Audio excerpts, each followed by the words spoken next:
Bem-vindos à nossa aula de número 124, capítulo 16, os preços.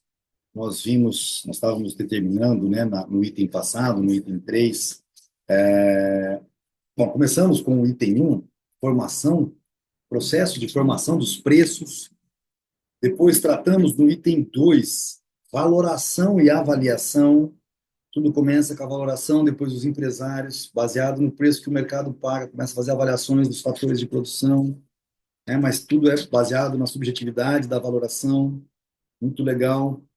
Tem três, os preços dos bens de ordem superiores. Como é que os empresários, então, agora vão valorar as coisas para comprar, para fazer os bens de consumo para as pessoas, né? Então, a gente viu isso no item 3, um item relativamente grande. Depois vimos um subitem dele, uma limitação à formação dos preços dos fatores de produção, quando nós temos fatores complementares absolutamente específicos e que só servem para um determinado tipo de produto. Então, que a composição, né, é uma composição direta, é um preço cumulativo desses fatores, desses bens de produção que são específicos, absolutamente específicos. Então, a gente está cada vez mais evoluindo no nosso conhecimento como empreendedor, como empresário. Quem faz prédio, quem faz casa, quem constrói, quem vende dados por telefonia, quem puxa fio, quem pendura fio, quem resolve desbravar uma área pensando no futuro, tudo isso. Agora, nós vamos passar por uma questão crítica da formação de preços, a contabilidade de custos.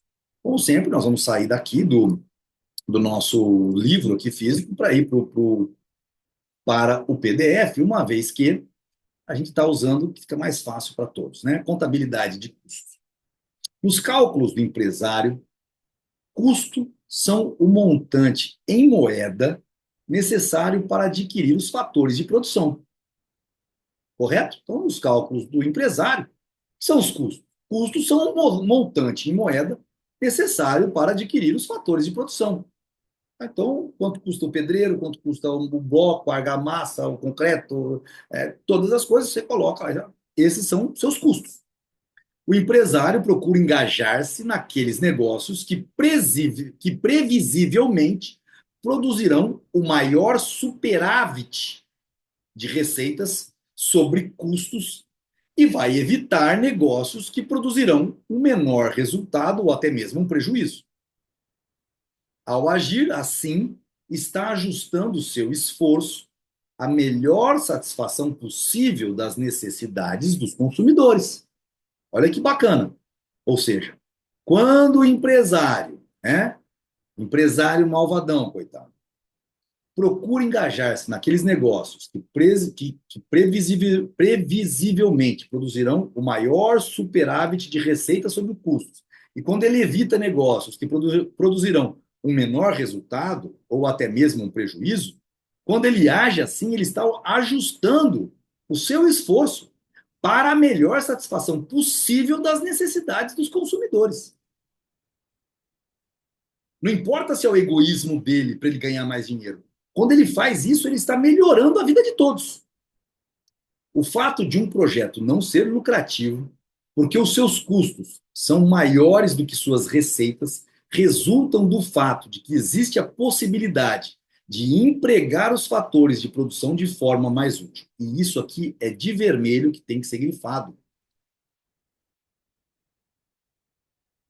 Não se comemora prejuízos dos outros, fracassos financeiros de empresas. Quando isso acontece, toda a sociedade se empobrece. O fato de um projeto não ser lucrativo, porque os seus custos são maiores do que suas receitas, resultam do fato de que existe a possibilidade de empregar esses fatores de produção de forma mais útil para todos. Ou seja, existem outros produtos pelos quais os consumidores estão dispostos a pagar preços que cobrem os custos dos aludidos fatores de produção. Por outro lado, os consumidores não estão dispostos a pagar preços rentáveis por aquelas mercadorias cuja produção não é lucrativa. Esse é o ponto. É esta a análise que está sendo feita. Quando o empresário for atrás dos fatores de produção, achando que o mercado consumidor pagaria 100 pelo produto, e ele fez suas contas e custou 80, e quando ele joga no mercado, o mercado está disposto a pagar 75, é a hora que ele fala: eu não posso fazer isso, eu tenho que parar. A contabilidade de custos é afetada pelo fato de que nem sempre ocorrem as duas condições seguintes. Primeira, cada aumento na quantidade dos fatores dispendidos na produção de um bem de consumo aumenta sua capacidade de diminuir o desconforto. Segunda, então, segunda condição, cada aumento na quantidade de um bem de consumo requer um aumento proporcional, ou até mesmo mais que proporcional, do dispêndio dos fatores de produção. Vamos grifar isso aqui? A contabilidade de custos é afetada pelo fato de que nem sempre ocorrem as duas condições seguintes. A contabilidade de custos é afetada pelo fato de que nem sempre ocorrem as duas condições seguintes. Nem sempre ocorre. A primeira, cada aumento na quantidade dos fatores dispendidos na produção de um bem de consumo, ou seja, tem vários fatores de produção para produzir um bem de consumo. O aumento na quantidade dos fatores dispendidos na produção de um bem de consumo aumenta a sua capacidade de diminuir o desconforto. Não é só um desses bens, nem sempre. E segunda, cada aumento na quantidade de um bem de consumo, cada aumento na quantidade de um bem de consumo requer um aumento proporcional, ou até mesmo mais que proporcional, do dispêndio dos fatores de produção. Ora, são duas questões importantes. Primeira, cada aumento na quantidade dos fatores despendidos na produção de um bem de consumo aumenta a sua capacidade de diminuir o desconforto. Nem sempre você aumentar um cômodo no ambiente, alguém vai pagar mais caro por aquilo, gastando-se mais. Colocando um quarto a mais, um quartinho a mais, num imóvel. Vou falar de imóvel porque é meu segmento. Para quem vende dados na internet, às vezes comprar mais, ampliar mais a rede, não vai aumentar o desconforto dos seus consumidores, podendo você cobrar mais. Segunda cláusula, cada aumento na quantidade de um bem de consumo requer um aumento proporcional, ou até mesmo mais que proporcional, do dispêndio dos fatores de produção. Isso é mais fácil de entender. Se estas duas condições fossem sempre e sem exceção preenchidas, então, se essas duas condições acontecessem sempre, cada incremento Zzinho gasto para aumentar a quantidade M de uma mercadoria, G, então uma quantidade M de uma mercadoria G, seria empregado para satisfazer uma necessidade considerada como menos urgente do que a menos urgente das necessidades já satisfeitas pela quantidade M anteriormente disponível. Se as duas condições acima fossem sempre e sem exceção preenchidas ao mesmo tempo, cada incremento Z dos bens de produção usados para a produção dos bens de consumo, para aumentar a quantidade M de uma mercadoria G, que é o bem de consumo, seria empregado para satisfazer uma necessidade considerada menos urgente. Por quê? Porque faz-se mais eficiente e, portanto, gastando-se menos e atendendo-se melhor, e por isso é considerada as mais urgentes antes da anterior, antes de se aumentar a produção. Ao mesmo tempo, o incremento Z necessitaria de emprego de fatores de produção que deixariam de ser usados para satisfazer outras necessidades consideradas como mais prementes do que aquelas cuja satisfação deixou de ser atendida para que pudesse produzir a unidade marginal de M da mercadoria G. Ela estava sendo usada, então, Z estava sendo usada como uma coisa mais urgente. Por um lado, o valor marginal da satisfação obtida com o aumento da quantidade disponível de G diminuiria. Então, você está gastando mais e a relação o aumento da quantidade disponível, da satisfação obtida com o aumento da quantidade disponível de G diminuiria. Por outro, ou se por um lado acontece isso, por outro, os custos necessários para a produção de quantidades adicionais de G teriam uma desutilidade marginal maior, porque estaria se pagando mais caro. Os fatores de produção deixariam de ser empregados na satisfação de necessidades mais urgentes.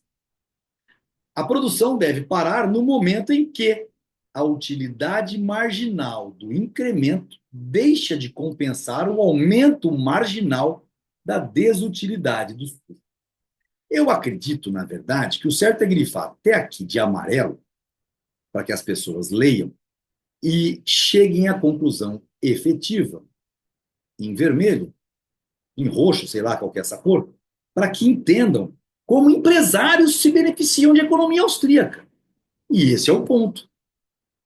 Esse é o ponto-chave, é um dos pontos-chaves, perdão, de análise. Ora, essas duas condições ocorrem com frequência, mas não de modo geral e sem exceção. Existem muitas mercadorias de todas as ordens de bens cuja estrutura física não é homogênea e que, portanto, não são perfeitamente divisíveis. Evidentemente, seria possível escamotear o descumprimento da primeira condição mencionada acima por um sofisticado jogo de palavras.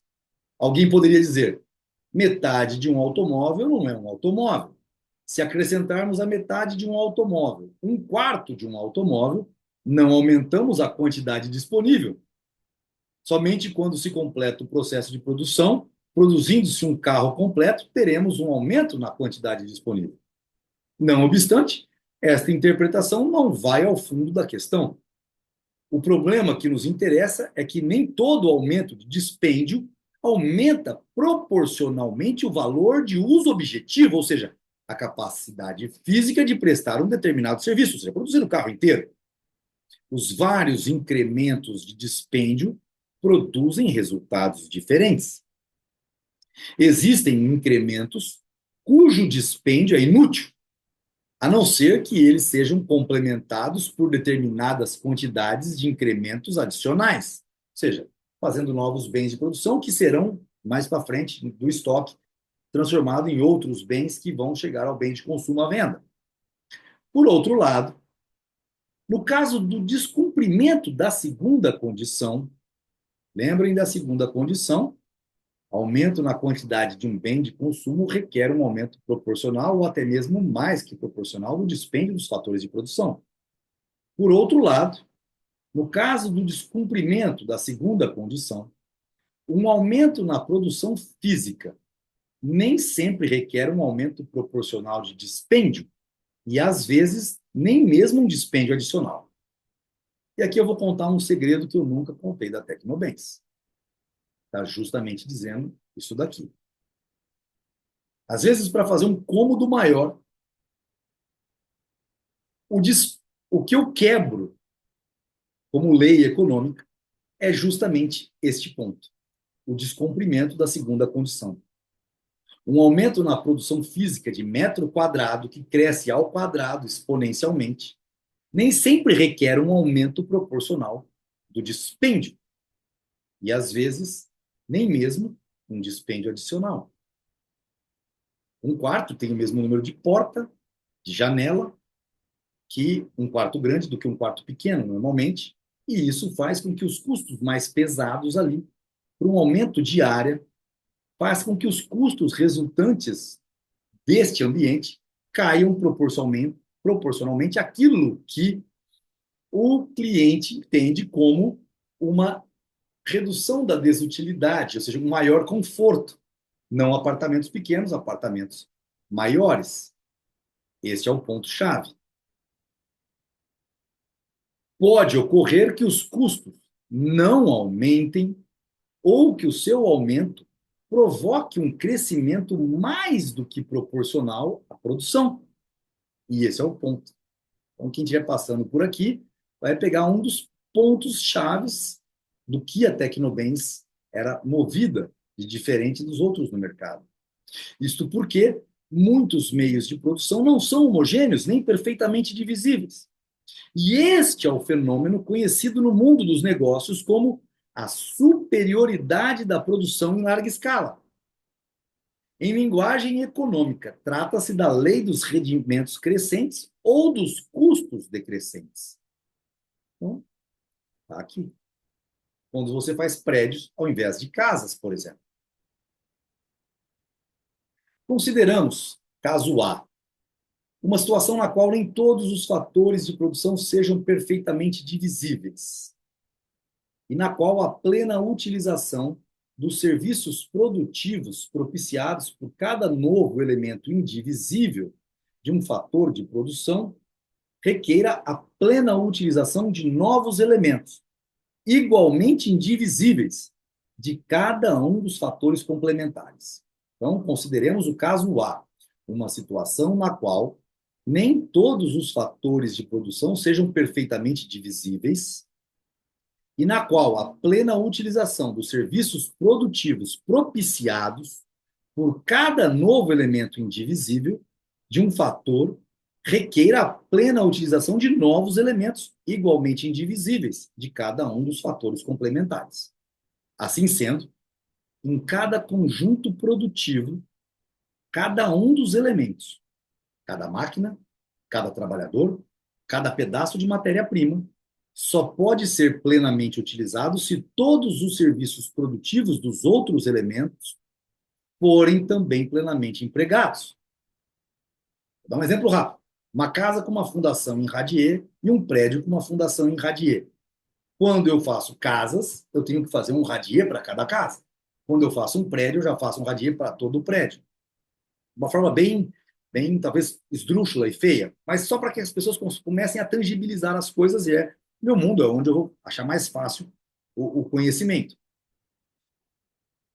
Só pode ser plenamente utilizado se todos os serviços produtivos dos outros elementos forem também plenamente empregados. Ou seja, assim sendo, voltando aqui, em cada conjunto produtivo, cada um dos elementos, cada máquina, cada trabalhador, cada pedaço de matéria-prima, só pode ser plenamente utilizado se todos os serviços produtivos dos outros elementos forem também plenamente empregados. Então, para cada trabalhador, tem uma máquina e tem uma matéria-prima. Se você aumentar um trabalhador, tem que aumentar uma máquina, tem que aumentar uma matéria-prima. Dentro de tais limites, a produção de uma parte da produção máxima possível não requer uma despesa maior do que a requerida pela máxima produção possível. Então, dentro de tais limites colocados aí, a produção de uma parte da produção máxima possível não requer uma despesa maior do que a requerida pela máxima produção possível. A máxima produção possível é uma somatória desses conjuntos. Podemos também dizer que o tamanho mínimo industrial sempre produz a mesma quantidade de produtos. É impossível produzir uma quantidade menor de produtos, mesmo que uma parte não seja aproveitada. Então, podemos também dizer que o tamanho mínimo industrial atendido sempre produz a mesma quantidade de produtos. É impossível produzir uma quantidade menor de produtos, mesmo que uma parte desta capacidade não seja utilizada, porque não vão estar sendo utilizadas nem a máquina, nem a mão de obra, nem a mercadoria. Consideremos, caso B, uma situação na qual um grupo de agentes produtivos, Pzinho, situação na qual um grupo de agentes produtivos, Pzinho, é, para todos os efeitos práticos, perfeitamente divisível. Por outro lado, os agentes que não são perfeitamente divisíveis podem ser divididos de tal maneira que a plena utilização dos serviços de cada novo elemento indivisível de um agente requeira plena utilização dos elementos indivisíveis dos outros fatores complementares imperfeitamente divisíveis. Então, prestem atenção. Consideremos agora o caso B, uma situação na qual um grupo de agentes produtivos Pzinho é, para todos os efeitos práticos, perfeitamente divisível. Então, você pode usar frações, que vão gerando frações. Por outro lado, Os agentes que não são perfeitamente divisíveis, aqueles que você só pode usar um homem e uma máquina, por exemplo, podem ser divididos de tal maneira que a plena utilização dos serviços de cada novo elemento indivisível, certo? Indivisível, de um agente, máquina trabalho, requeira plena utilização dos elementos indivisíveis de outros fatores complementares imperfeitamente divisíveis. Então, se mantém todo mundo igual, mas podem usar fatores divisíveis lá naquele meio. Assim sendo, para aumentar a produção de um conjunto de fatores que não podem mais ser divididos, e para passar de uma produção parcial a uma mais completa utilização da sua capacidade produtiva, bastaria aumentar a quantidade de pezinho. Você tem homem, tem máquina, e a matéria-prima é divisível. Então, você vai alimentando, quanto mais matéria-prima você coloca lá, você vai aumentando a produção. Então, assim sendo, para aumentar a produção de um conjunto de fatores que não podem mais ser divididos, e para passar de uma produção parcial a uma mais completa utilização de sua capacidade produtiva, bastaria aumentar a quantidade de pezinho, ou seja, dos fatores perfeitamente divisíveis. Entretanto, devemos estar prevenidos para não cometermos o erro de julgar que isto necessariamente implica numa diminuição do custo médio de produção. Epa, vamos lá, vamos olhar atentamente. Vamos olhar atentamente. Vamos olhar atentamente. Nós temos que olhar todo esse conjunto e tomar cuidado. Essas informações são informações de guias práticos para a vida do empreendedor. Certamente, os fatores imperfeitamente divisíveis estarão sendo mais bem utilizados. E, portanto, uma vez que o custo de produção, graças à utilização desses fatores, não se alterou, a cota parte por unidade produzida diminui. Mas, por outro lado, um aumento no emprego de fatores de produção perfeitamente divisíveis só pode ser conseguido se tais fatores forem retirados de outras aplicações. O preço desses fatores perfeitamente divisíveis tende a aumentar, mantendo-se inalteradas as demais condições, ceteris paribus, na medida em que eles sejam usados para possibilitar um melhor aproveitamento da capacidade produtiva do conjunto de fatores que não são perfeitamente divisíveis. Não devemos limitar o exame de nosso problema ao caso em que a quantidade adicional de pezinha seja retirada de outras empresas, seja mão de obra, que produzem o mesmo produto de uma maneira menos eficiente, forçando, portanto, essas empresas a diminuir sua produção. É óbvio que, neste caso, competição entre uma empresa mais eficiente e outra menos eficiente, ambas produzindo o mesmo produto a partir da mesma matéria-prima, o custo médio da produção daquela que está ampliando sua produção cresce. O exame mais abrangente do problema nos leva a um resultado diferente. Se as unidades de pezinho são retiradas de outros empregos, onde estariam sendo utilizadas para a produção de outros artigos, surge uma tendência de aumento de preço dessas unidades de pezinho, porque estava sendo atendido em outro mercado, em outra coisa, em outro produto. Essa tendência pode ser compensada por outras tendências que acidentalmente tenham um sentido contrário. Às vezes, pode ser tão fraca que seus efeitos são desprezíveis. Mas a tendência em questão existe sempre, e ainda que apenas potencialmente, influi na configuração dos custos. Finalmente, consideremos o caso C, uma situação na qual vários fatores de produção imperfeitamente divisíveis só possam ser divididos de tal maneira que, dadas as condições do mercado, qualquer que seja o tamanho da correspondente unidade produtiva por eles formada, não haja combinação alguma na qual a plena utilização da capacidade produtiva de um fator torne possível a plena utilização da capacidade produtiva dos demais fatores imperfeitamente divisíveis. Vamos ler de novo, clarificar? Finalmente, vamos considerar o caso C, uma situação na qual vários fatores de produção imperfeitamente divisíveis, são imperfeitamente divisíveis, só possam ser divididos de tal maneira que, dadas as condições de mercado, qualquer que seja o tamanho da correspondente unidade produtiva por eles formada, não haja combinação alguma na qual a plena utilização da capacidade produtiva de um fator torne possível a plena utilização da capacidade produtiva dos demais fatores imperfeitamente divisíveis. Na prática, só este caso C tem importância. Uma vez que os casos A e B só ocorrem excepcionalmente no mundo dos negócios. São exceções. Nós vimos lá com relação a duas empresas, uma mais eficiente que a outra. Quando você tira do mercado que vai subir o preço, não tem jeito, mas pode ser que seja tão pequeno que você possa deletar. Pois bem, no outro caso, é o primeiro caso, que a produção aumenta porque as máquinas são, mas são casos raríssimos, porque você tem máquinas que ficam ociosas. Na prática, o que existe é o caso C, né? É o que tem importância. O que caracteriza o caso C é a variação desigual da configuração dos custos de produção.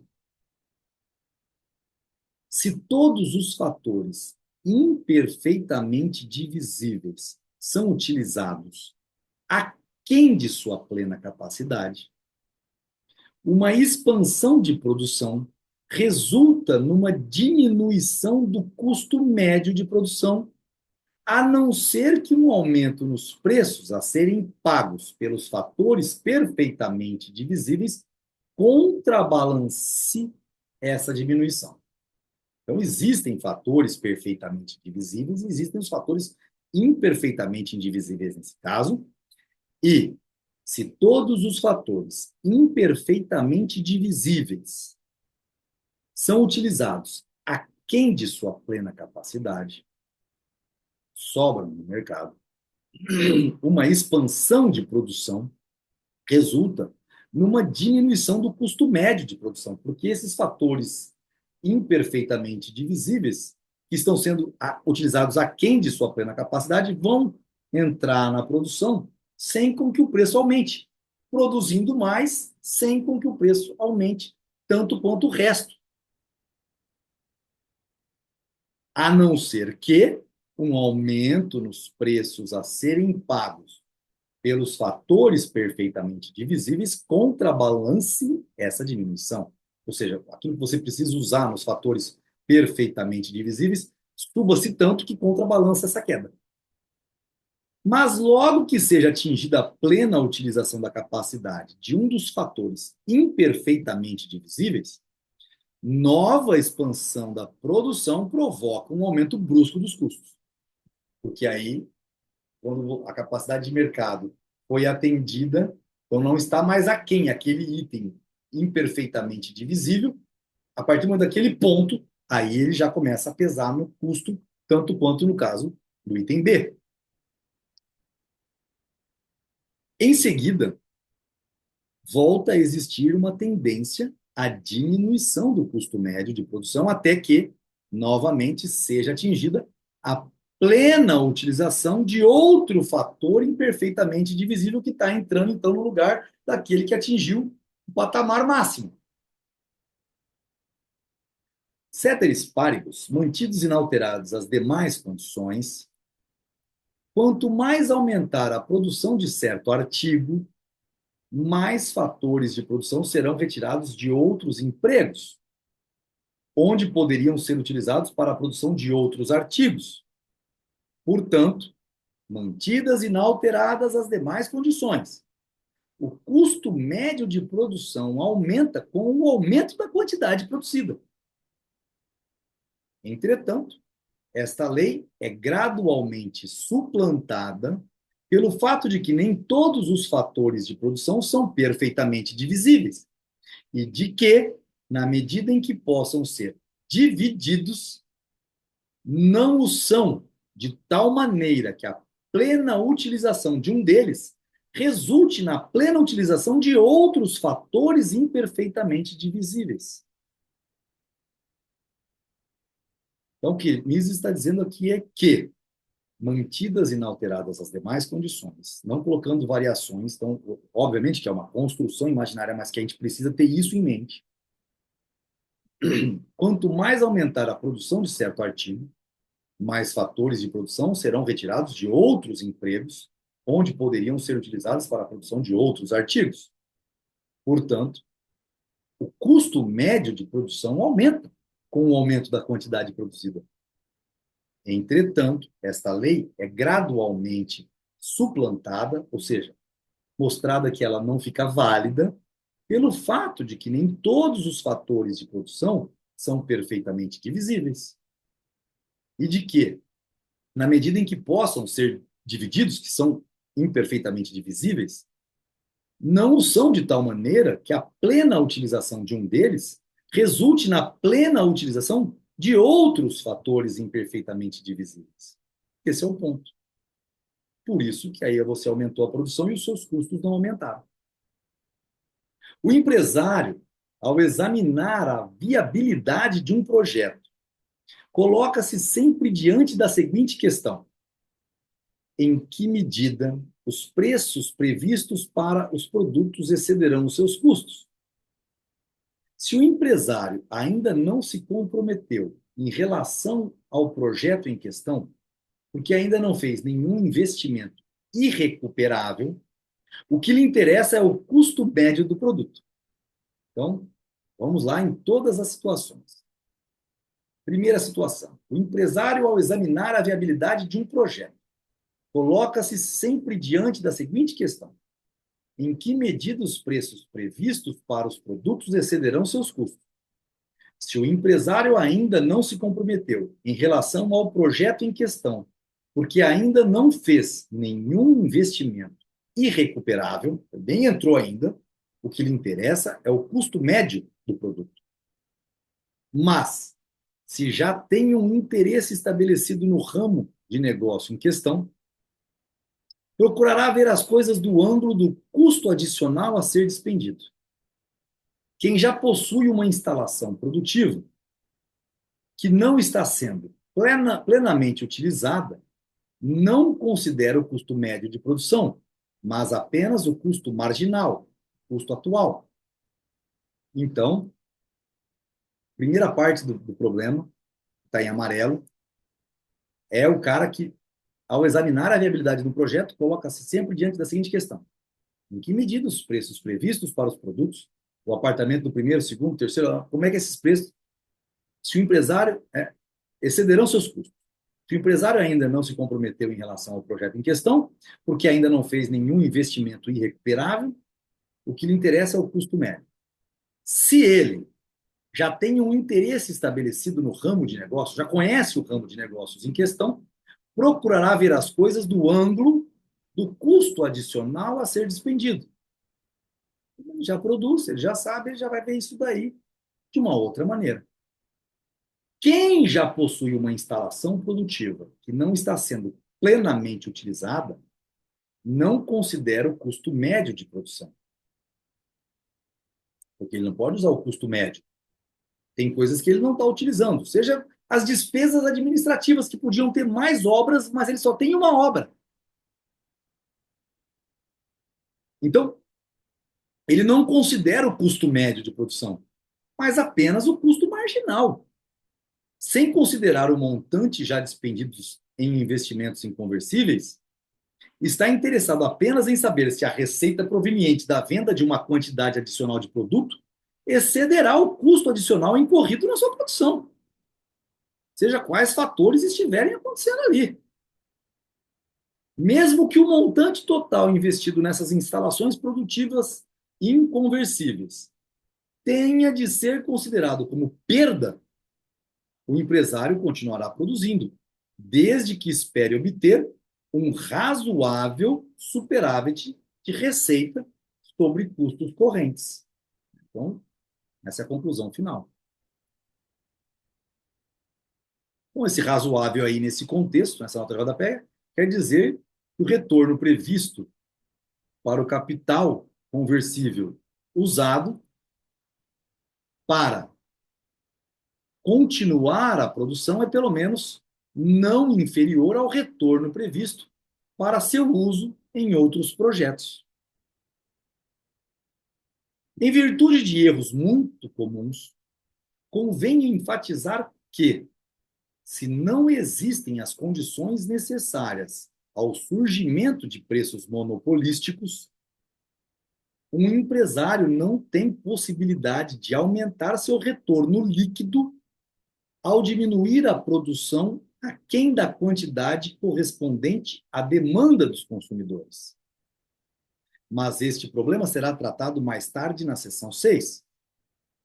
Então, em virtude de erros muito comuns, convém enfatizar que não existem as condições necessárias, se não existem as condições necessárias ao surgimento de preços monopolísticos, então, faz de conta que só você faz um tipo de apartamento, ninguém mais pode fazer, mas se não é esse o caso, podem entrar novos concorrentes fazendo aquilo lá, um empresário não tem possibilidade de aumentar o seu retorno líquido ao diminuir a produção aquém da quantidade correspondente à demanda dos consumidores.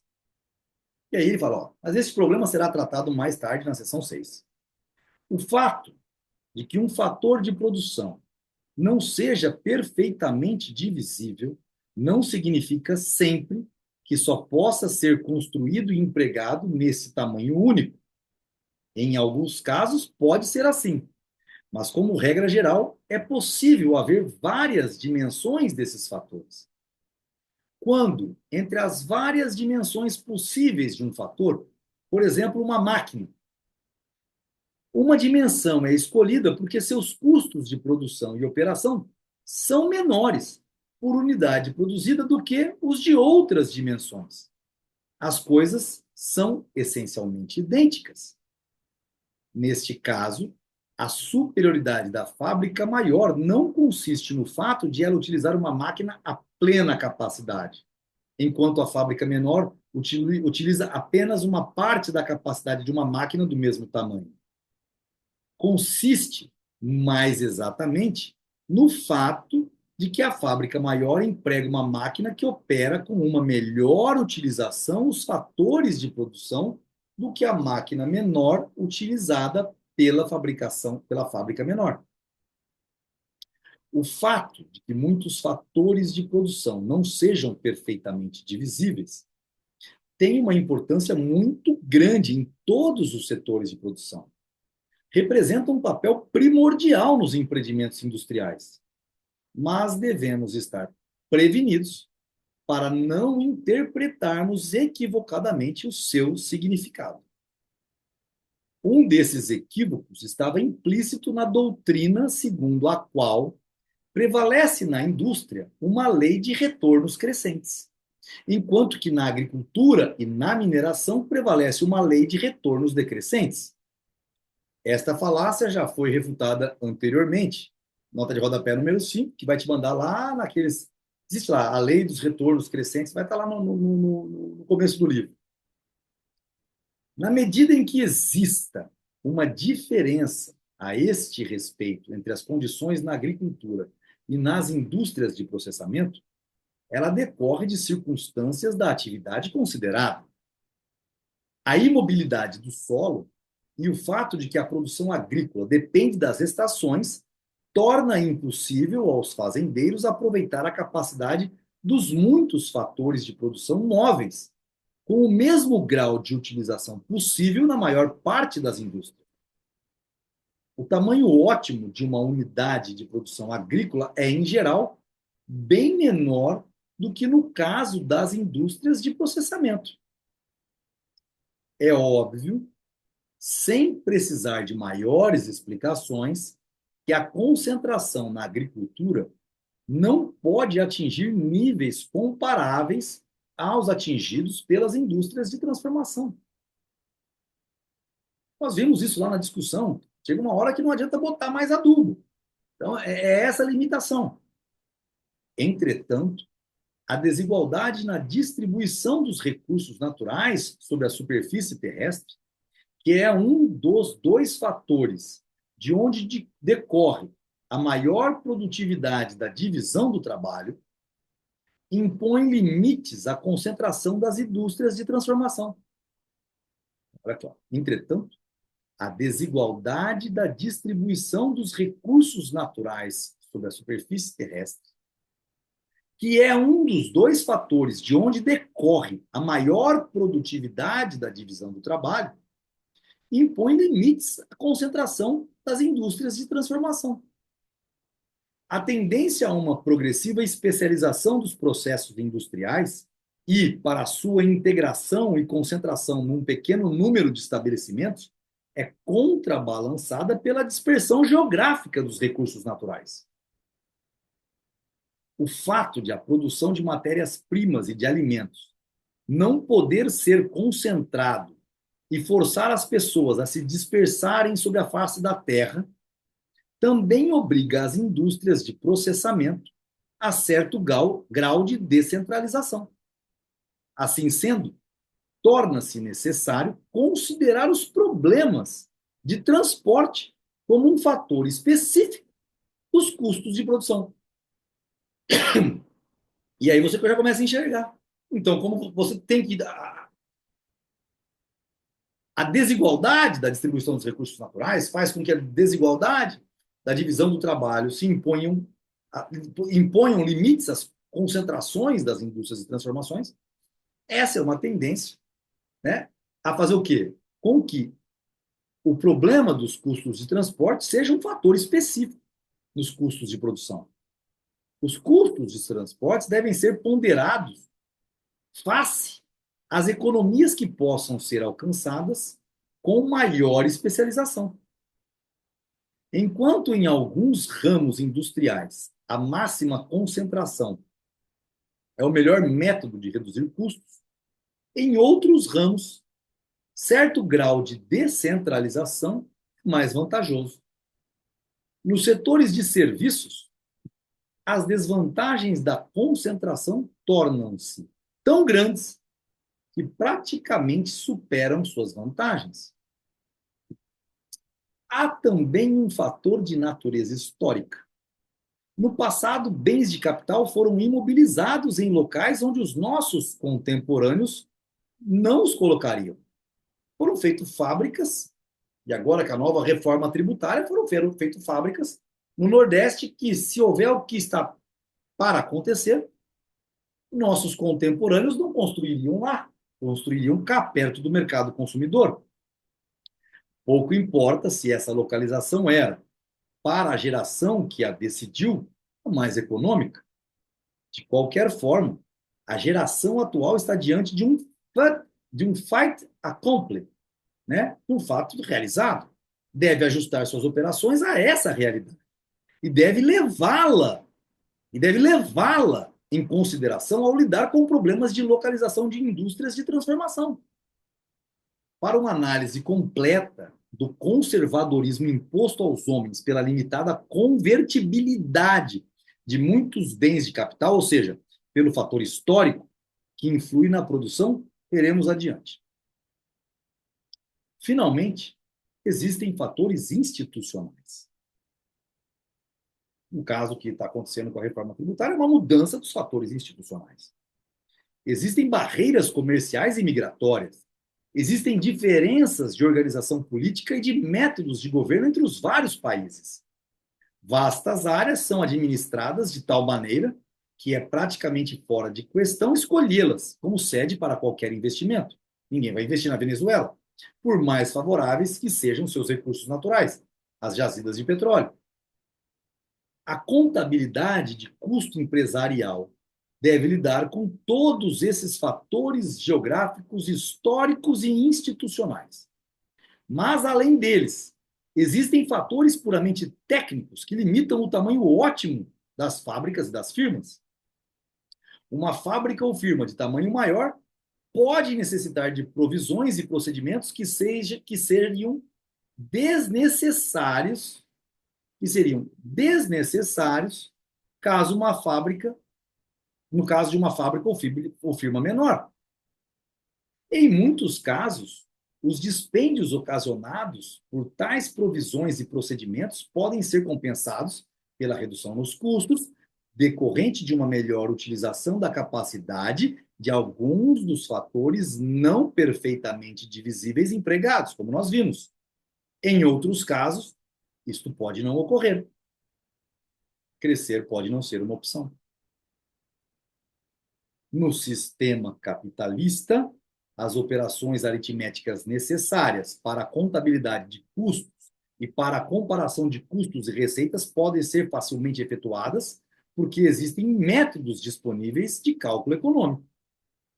Não obstante, a contabilidade de custo e o cálculo do significado econômico de um empreendimento não é apenas um problema matemático que possa ser resolvido satisfatoriamente por todos aqueles que estejam familiarizados com as 4 operações aritméticas. Então é tapa na cara aqui já. Você precisa de economia. Sem economia, você não é empreendedor. A questão principal é a determinação do equivalente em moeda dos itens a serem considerados nos cálculos. É um erro supor, como fazem muitos economistas, que esses equivalentes são magnitudes dadas, determinadas unicamente pelas condições econômicas vigentes. Ao contrário, constituem uma antecipação especulativa de condições futuras incertas e, como tal, dependem da compreensão que o empresário tem do futuro estado do mercado. O termo custos fixos é, neste sentido, bastante enganador. Fica aí a dica para todos os empreendedores que estão aí no curso. Toda ação visa a atender da melhor maneira possível a futuras necessidades. Para atingir seus objetivos, deve fazer o melhor uso possível dos fatores de produção disponíveis. Entretanto, pouco importa como se desenvolveu o processo histórico que deu origem à configuração atual dos fatores disponíveis. O que importa e influi nas decisões concernentes para a futura ação é apenas o resultado desse processo histórico, isto é, a quantidade e qualidade dos fatores disponíveis hoje. Esses fatores são avaliados exclusivamente com base na sua capacidade de prestar serviços que resultem numa diminuição do desconforto. O montante de dinheiro gasto no passado para sua produção e aquisição é irrelevante. Forte, forte, e vou grifar tudo para que leiam mais de uma vez, quem não entendeu. Já salientamos anteriormente que um empresário, quando tem que tomar uma nova decisão, estava até na nota de rodapé, se já investiu dinheiro para a realização de um determinado projeto, está numa situação diferente de quem ainda vai iniciar seu investimento. O primeiro possui um conjunto de fatores de produção inconversíveis que podem ser empregados para certos fins. Ele já fez, ele já comprou as máquinas. Suas decisões quanto a novas ações são influenciadas por este fato. Avalie esse conjunto, não pelo que já gastou para adquiri-lo, mas exclusivamente segundo a sua utilidade para a ação futura. O fato de ter gasto mais ou menos para a sua aquisição é irrelevante agora. Serve apenas para determinar quanto o empresário ganhou ou perdeu no passado e qual o estado atual de sua fortuna. O que foi feito, foi feito. É apenas um elemento do processo histórico que resultou no estado atual de disponibilidade de fatores de produção, de bens de capital, de dinheiro também. Então, isso aqui vai tudo ser grifado. Não posso deixar de grifar. Mas não é considerado no planejamento da ação futura e nem no cálculo relativo a essa ação. É irrelevante que os lançamentos contábeis da firma registrem um valor diferente do preço atual de tais fatores inconversíveis de produção. Vamos ler de novo? Vou botar aqui de azul.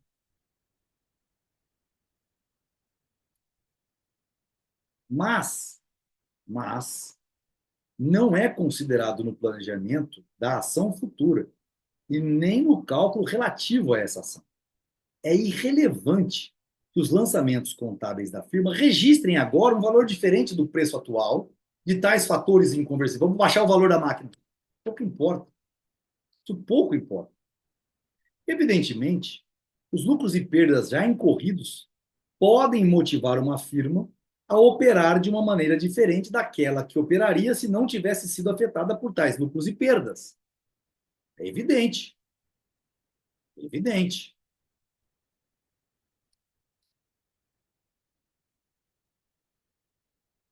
Vou grifar de amarelo. Perdas passadas podem tornar precária a situação financeira de uma firma. Fator de produção, dinheiro, especialmente se tiverem gerado um endividamento, onerando-a com pagamentos de juros e amortização do principal ou gasto capital de giro que vai precisar pegar emprestado. Entretanto, tais pagamentos não podem ser considerados partes do custo fixo, pois não têm qualquer relação com as operações correntes. Não são causados pelo processo de produção, mas pelos métodos empregados pelo empresário no passado para conseguir o capital e os bens de capital necessários. São apenas acidentais do ponto de vista da continuidade operacional, mas podem obrigar a firma em questão a uma gestão dos seus negócios diferente da que adotaria se fosse financeiramente mais forte. Olha que coisa interessante. As necessidades de caixa para fazer em face pagamentos devidos não afetam seus custos. E aqui é o ponto que eu coloquei e vou me retificar. Influem na avaliação que a firma faz de dinheiro à vista ou dinheiro a prazo. Podem obrigá-la a vender estoques no momento inadequado ou usar o seu equipamento fixo de produção de maneira a desgastá-lo excessivamente, prejudicando seu uso futuro. Veja bem, e aqui é um ponto importantíssimo. Perdas passadas podem tornar precária a situação financeira de uma firma, correto? Especialmente se tiverem gerado um endividamento, onerando-a com pagamentos e juros de amortização do principal. E eu citei um exemplo. Pode ter diminuído até o capital de giro delas, mas capital de giro, que está nos custos, se você pede emprestado, é porque você também estava emprestando. Isso tem que estar no custo. Porque você tem um papel de capitalista. Você não pode pensar que você é um empresário e que tudo é um caixa só. É uma receita, uma renda oferida só. Porque esse é o erro, o grande erro dos empresários. Não saber efetivamente de onde vem sua verdadeira receita. Entretanto, tais pagamentos não podem ser considerados parte do custo fixo. Esses erros do passado, esses endividamentos gerados. Pois não tem qualquer relação com as operações correntes. Não são causados pelo processo de produção, mas pelos métodos empregados pelo empresário no passado para conseguir o capital e os bens de capital necessários. São apenas acidentais do ponto de vista da continuidade operacional, mas podem obrigar a firma em questão a uma gestão dos seus negócios diferente da que adotaria se fosse financeira mais forte. Se ela tivesse mais capital de giro, ela pode vender os seus estoques com mais tranquilidade, sem forçar a venda, sem baixar o preço dos imóveis. As necessidades de caixa para fazer em face de pagamentos devidos não afetam os seus custos. Influem na avaliação que a firma faz de dinheiro à vista ou dinheiro a prazo. Comercial, precisamos vender, diminui o preço, faz promoção. Podem obrigá-la a vender estoques no momento inadequado. Ou usar o seu equipamento fixo de produção de maneira a desgastá-lo excessivamente, prejudicando seu uso futuro.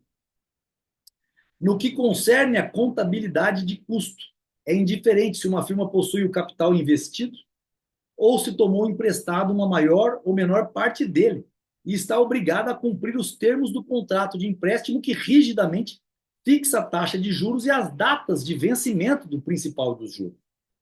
Opa, forte isso também, hein? Diria o pastor Haldeman. Forte isso. No que concerne a contabilidade de custo, é indiferente se uma firma possui o capital investido, foi o que eu disse acima, ou se tomou emprestado uma maior ou menor parte dele e está obrigado a cumprir os termos do contrato de empréstimo que rigidamente fixa a taxa de juros e as datas de vencimento do principal e dos juros. Como assim, Rodrigo? Esse dinheiro é meu. Os custos de produção incluem apenas os juros sobre o capital que ainda existe e é usado pela empresa. Não incluem juros sobre capitais dilapidados no passado em consequência de investimentos mal feitos ou de gestão ineficiente das operações correntes. A tarefa do empresário é sempre a de empregar os bens de capital disponível agora, da melhor maneira possível, para satisfazer necessidades futuras. Na busca desse objetivo, não deve desorientar-se em virtude de erros e falhas passadas cujas consequências não podem mais ser evitadas. Uma fábrica já existente talvez não tivesse sido construída se o empresário tivesse previsto melhor a situação atual. É inútil lamentar um fato histórico como esse.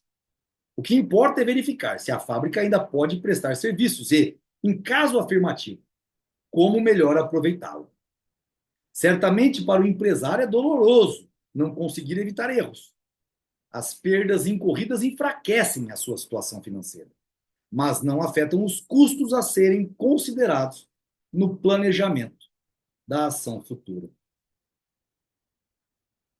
É importante salientar esse ponto, porque ele tem sido deformado na interpretação corrente e na justificação de várias medidas. Não se reduzem custos avaliando-se a carga financeira de algumas firmas e empresas. Uma política que tem como meta abonar uma redução total ou parcial das dívidas ou dos juros correspondentes não reduz os custos. Transfere riqueza dos credores para os devedores. Desloca a incidência das perdas incorridas no passado por um grupo, por exemplo, dos portadores de ações ordinárias para os detentores de ações preferenciais ou debêntures. Este argumento de redução de custo é frequentemente usado em favor de uma desvalorização monetária. Falácia implícita. A falácia implícita é sempre a mesma. Isso aqui é muito, muito, muito importante. Importante porque não justifica a desvalorização monetária pelo governo. É importante salientar esse ponto, porque ele tem sido deformado na interpretação corrente e na justificação de várias medidas. Não se reduzem custos, aliviando-se a carga financeira de algumas firmas e empresas, oferecendo juros subsidiados. Uma política que tem como meta abonar uma redução total ou parcial das dívidas ou dos juros correspondentes não reduz os custos. Transfere riqueza dos credores, quem detinha a dívida, para os devedores. Desloca a incidência das perdas incorridas no passado por um grupo, por exemplo, dos portadores de ações ordinárias, para os detentores de ações preferenciais ou debêntures. Este argumento de redução, por quê? Por quê? Vou explicar, quem não entendeu. Transfere a riqueza dos credores para os devedores, desloca a incidência das perdas incorridas no passado por um grupo, por exemplo, dos portadores de ações ordinárias, então essas perdas de quem tinha que garantir isso, as ordinárias são aquelas que garantem, as preferenciais são as que recebem primeiras, e normalmente não tem direito a voto, e os debêntures a mesma coisa. Então, transfere essas perdas de quem está gerindo a empresa para quem não está gerindo, para quem investiu cegamente.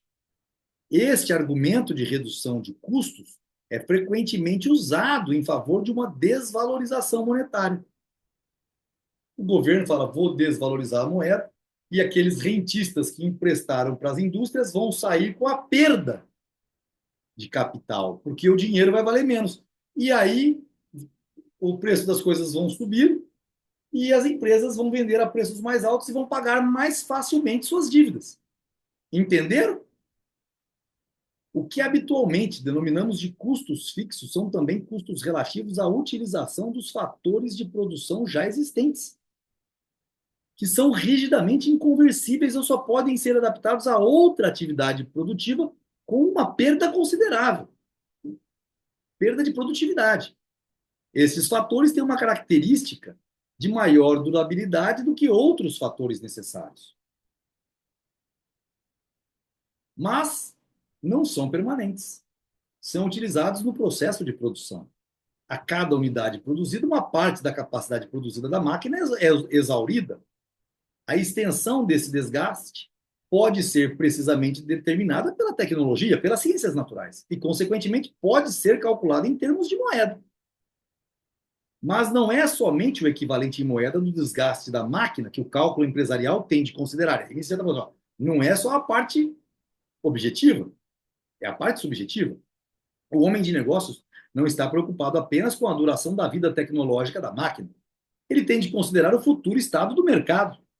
Embora uma máquina possa ainda ser utilizada do ponto de vista técnico, as condições do mercado podem torná-la obsoleta e sem valor. Se a demanda por seus produtos diminui consideravelmente ou desaparece completamente, ou se surgem métodos mais eficientes de fabricação desses produtos, a máquina em questão, do ponto de vista econômico, é mera sucata. Ao planejar a gestão do seu negócio, o empresário tem de considerar com o maior cuidado o futuro estado do mercado. O montante dos custos fixos a serem considerados nos seus cálculos depende da sua compreensão de eventos futuros. Não pode ser fixado simplesmente por um raciocínio tecnológico. Azulzão aqui, vai, em tudo. O técnico pode determinar qual será a produção ótima de um conjunto de equipamentos. Mas este ótimo tecnológico pode ser diferente daquele que o empresário considera no seu cálculo econômico. Suponhamos que uma fábrica esteja equipada com máquinas que podem ser utilizadas por um período de 10 anos. A cada ano, considera-se 10% do seu custo original como depreciação. No terceiro ano, as condições do mercado colocam o empresário diante de um dilema. Esse exemplo é muito bom. Deixa grifado para que vocês usem lê-lo. Ele pode dobrar sua produção do ano em curso e vendê-la a um preço que, além de cobrir o aumento dos custos variáveis, excede a cota de depreciação do corrente ano e o valor presente da depreciação correspondente ao último ano, mas esta duplicação da produção triplica o desgaste do equipamento. E o superávit proveniente da venda da produção duplicada não é suficiente para compensar o valor presente da depreciação correspondente ao nono ano. Se o empresário fosse adotar nos seus cálculos a depreciação anual como um elemento rígido, teria de considerar a duplicação da produção como algo não lucrativo, uma vez que a receita adicional é menor do que o custo adicional. Abster-se-ia de expandir a produção além do ótimo tecnológico. Mas o empresário não calcula dessa maneira. Embora na sua contabilidade possa adotar a mesma depreciação para cada ano, o empresário pode preferir ter agora uma fração do valor presente da depreciação correspondente ao nono ano, em vez dos serviços tecnológicos que a máquina poderá prestar-lhe no nono ano. Depende da sua opinião acerca do futuro estado do mercado. Esse exemplo é fabuloso, esse exemplo como um todo aí. A opinião pública, os governos e os legisladores, assim como o fisco, consideram uma instalação produtiva como uma fonte permanente de receitas. Acreditam que o empresário, ao fazer as devidas provisões para a depreciação anual, estará sempre em condições de colher um razoável retorno do capital investido nos seus bens duráveis de produção. Na realidade, as coisas são diferentes. Uma instalação de produção, como, por exemplo, uma fábrica e seu equipamento, é um fator de produção cuja utilidade depende das condições cambiantes que mudam do mercado e da habilidade do empresário de usar essas informações cambiantes, ajustando-se a essas mudanças de condições. Aqui é tudo, aqui é grifa tudo. Não há no campo do cálculo econômico nada que seja constante, no sentido em que este termo é usado em relação aos fatos econômicos.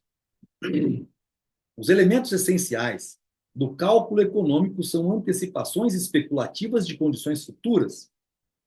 Os usos e costumes comerciais e o direito comercial estabelecem normas específicas para a contabilidade e auditoria. A contabilidade é exata, se bem que apenas em relação a essas regras. Os registros contábeis não refletem com precisão o estado real dos negócios. O valor de mercado de um conjunto de bens duráveis de produção pode ser diferente do valor contábil, mesmo no exemplo superior. O cara esmerilhou a máquina. A prova disso é que a Bolsa de Valores valora as ações sem considerar essas cifras. Ah, eu olho o balanço, mas é subjetivo. Portanto, a contabilidade de custo não é um processo aritmético que possa ser estabelecido e examinado por um árbitro indiferente. Não opera com base em grandezas determinadas de uma forma única, que possa ser constatada objetivamente. Seus itens essenciais são o resultado de um julgamento de condições futuras. Julgamento esse que é sempre e necessariamente influenciado pela opinião que o empresário tem quanto ao futuro estado do mercado.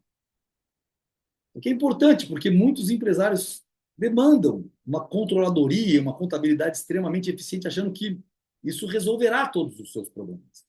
Não estou dizendo que não seja uma ferramenta importantíssima, é importantíssimo, mas não há como ele fugir da sua responsabilidade, do seu feeling de estar sempre arriscando e tentando entender como será o futuro.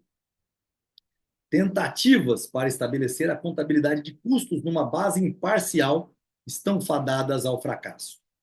O cálculo de custos é uma ferramenta mental da ação, o desígnio propositado de fazer o melhor uso dos meios disponíveis a fim de melhorar uma situação futura. É necessariamente volitivo e não factual. Se fosse feito por um árbitro indiferente, o seu caráter mudaria completamente. O árbitro não lida com o futuro, lida com o passado morto e com regras rígidas que são inúteis na vida real e na ação. Ele não antecipa mudanças, está inconscientemente imbuído do preconceito de que a economia uniformemente circular é o estado normal e o mais desejável dos negócios humanos. No seu programa planificado, não há lugar para lucros. Sua noção de taxa de lucro legítima ou de um retorno legítimo do capital investido é confusa. Entretanto, essas coisas não existem. Na economia uniformemente circular não existem lucros. Na economia real, os lucros não são determinados com base num conjunto de regras que permita classificá-los como legítimo ou ilegítimo. O lucro nunca é normal. Onde há normalidade, curva normal de Gauss, isto é, ausência de mudança, não pode haver lucros. Fica em verde, para catalisar bem a atenção de todos. Pessoal, e aqui vem a resposta final para todos vocês dessa aula. Aula 124, se não me falha a memória. É de suma importância que entendamos que a ação humana, que o estudo de economia austríaca, ele é uma ferramenta eficientíssima para empreendedores, para empresários. Não é uma simples, com respeito a todos, uma masturbação mental ou um tentar acertar o futuro de forma não pragmática, que não traga resultados palpáveis para a gente. Economia austríaca é o sucesso no seu negócio ou o fracasso. Então, olhar para o futuro, olhar para os preços do passado e usá-los como base para compreender a futura condição de mercado, como vimos anteriormente, né, no item anterior, é algo de suma importância. Peço a vocês que, por mais longo que seja esse vídeo, reassistam uma, duas, tantas vezes quanto forem necessárias. Essa já é minha 15ª leitura, muito mais, porque eu já li esse capítulo muitas vezes, não somente quando li o livro. Estou na minha 10ª leitura do livro, e este capítulo eu já li muitas e muitas vezes. Até a próxima aula e aprofunde-se nesse conhecimento.